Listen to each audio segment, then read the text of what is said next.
लेकिन सबसे पहले शुरुआत यहां से करें। मेरे इतने साल के तजुर्बे में, लगभग 16 साल इंडस्ट्री में मुझे हो गए, मैक्सिमम लोगों के साथ सबसे बड़ी समस्या यह है, जब उनसे पूछा जाता है आपके पास कर्जा कितना, तो कहते हैं 10-12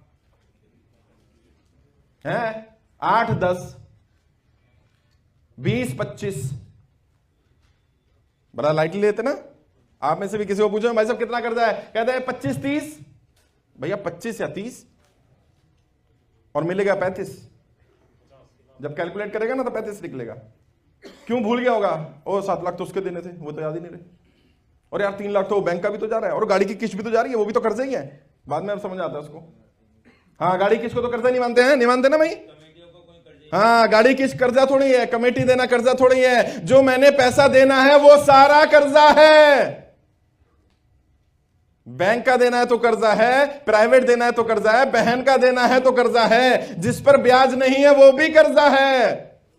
मैक्सिमम लोगों को मालूम नहीं है कि मेरे ऊपर कर्जा कितना है। तो आज सबसे पहला काम क्या करेंगे? सबसे पहले कैलकुलेट करेंगे मेरे ऊपर किसी की भी देनदारी कितनी है। किसी की भी, अगर किसी को छोटा मोटा अमाउंट छोड़ देना, 10, 20, 5,000, 50,000 की रेंज तक का, अगर किसी को कोई बड़ी देनदारी देनी है, अगर आपने कर्जा नहीं भी लिया और आपने केवल कमिटमेंट की है कि मैं आपको 50,000 रुपए दूंगा, उसको भी कर्जा मानिए, उसको भी लिख लीजिए। उसमें सारी देनदारी, मुझसे किसको क्या उम्मीद है, कौन मुझसे क्या चाहता है, उसको लिख लीजिए। और इसमें आपकी गाड़ी का, घर का, बच्चों का, जो भी जहां से पैसा लिया, जहां तुम्हें पता है कि मुझे हर महीने किसी का लौटाना है वो पैसा। गाड़ी पहले ले ली ना, गाड़ी की कीमत बाद में दे रहे हो तो पैसा लौटाना है ना भैया, लिख लो उसको, कर्जा है वो आपके ऊपर। अब देखेंगे उस कर्जे से बाहर निकलने का तरीका क्या होगा। तो सबसे पहले तो ये कैलकुलेट करें कि आपके ऊपर कर्जा कितना है, और कर्जे की जब लिस्ट बनाए तो लिस्ट की तरीका क्या होना चाहिए। कैसे लिस्ट बनाएंगे? 2 लिस्टें तैयार करेंगे कर्जे की। पहली, सबसे पहला काम क्या करें? Write them all in descending, मतलब डिक्रीजिंग ऑर्डर। कर्जे को उनके ज्यादा से कम के ब्याज के लेवल पर और पैसे के क्रम में लिखना है। मानो मेरे ऊपर 10 लाख कर्जा है, 10 लाख सबसे ऊपर, किसी का 8 लाख है, 8, 7, 6, 5, 4, 3, 2, 1, 50,000, 25,000, 10,000 लिख लो। पहली लिस्ट तैयार हो गई आपकी। सबसे बड़ा कर्जा सबसे ऊपर लिखेंगे और सबसे छोटा नीचे लिखेंगे, और ऊपर से नीचे की तरफ आते रहेंगे। लिस्ट तैयार होगी, और एक दूसरी लिस्ट तैयार होगी, सबसे ज्यादा रेट ऑफ इंटरेस्ट वाला कर्जा सबसे ऊपर और सबसे लोअर रेट ऑफ इंटरेस्ट वाला सबसे नीचे।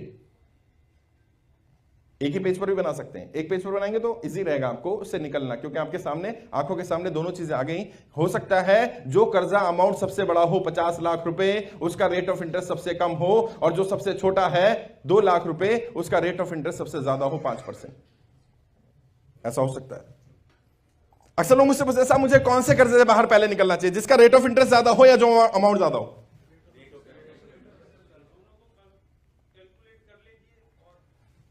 नहीं,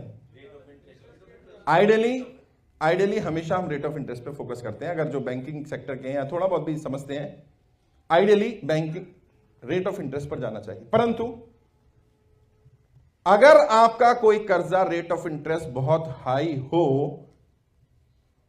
और अमाउंट कम हो, और कोई दूसरा कर्जा ऐसा हो जिसका रेट ऑफ इंटरेस्ट कम हो लेकिन अमाउंट ज्यादा हो, और आपके पास इकट्ठा अमाउंट आ जाए, तो क्या करें?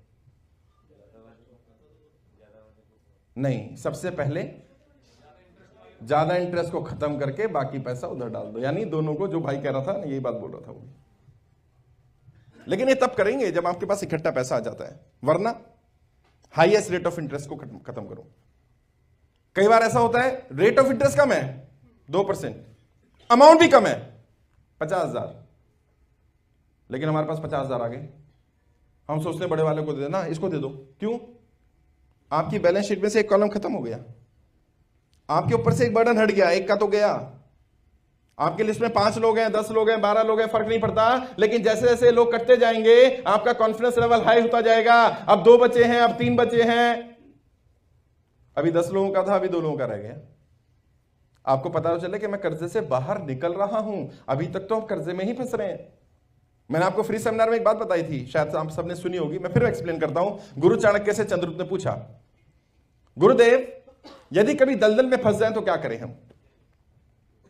तो गुरु चाणक्य जवाब देते हैं, क्या? अगर कभी दलदल में फंस जाओ तो सबसे पहले क्या करो? दलदल से निकलने का पहला नियम अपनाओ। और वो पहला नियम क्या है? फालतू के हाथ पैर मारने बंद करो। कर्जे की दलदल में अगर फंस जाओ तो यही नियम वहां लागू होता है, ये फालतू का कर्जा दोबारा लेना बंद करो। तय करो, अब चाहे कुछ भी हो जाए, अब मैं कर्जा नहीं लूंगा, चाहे सिचुएशन कुछ भी हो जाए, अब दोबारा पैसा नहीं लूंगा। और ये बात कहने में तो अच्छी लगती है, लेकिन प्रैक्टिकली जब ये करने पे आता है ना इंसान, तो बड़ा बुरा लगता है उसको।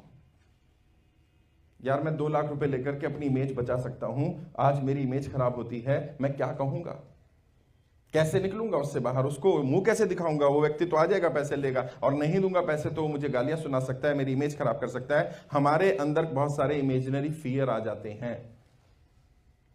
कहते हैं इमेजिनरी फियर अपने आप दूर हो जाएंगे। आप इस सीक्वेंस पे चलिए, कर्जे से बाहर निकलने के तरीके पर चलिए। आप कर्जे को लिख लीजिए, लिस्ट तैयार कर लीजिए, और यहां से आपका दलदल से निकलने का पहला स्टेप शुरू होगा। दूसरा नियम क्या है दलदल से बाहर निकलने का? कहते हैं किसी मजबूत चीज का सहारा लो, और उस मजबूत चीज के सहारे आहिस्ता आहिस्ता आहिस्ता आहिस्ता अपने आप को बाहर खींचो। कहते हैं कर्जे से बाहर निकलना हो तो आपके पास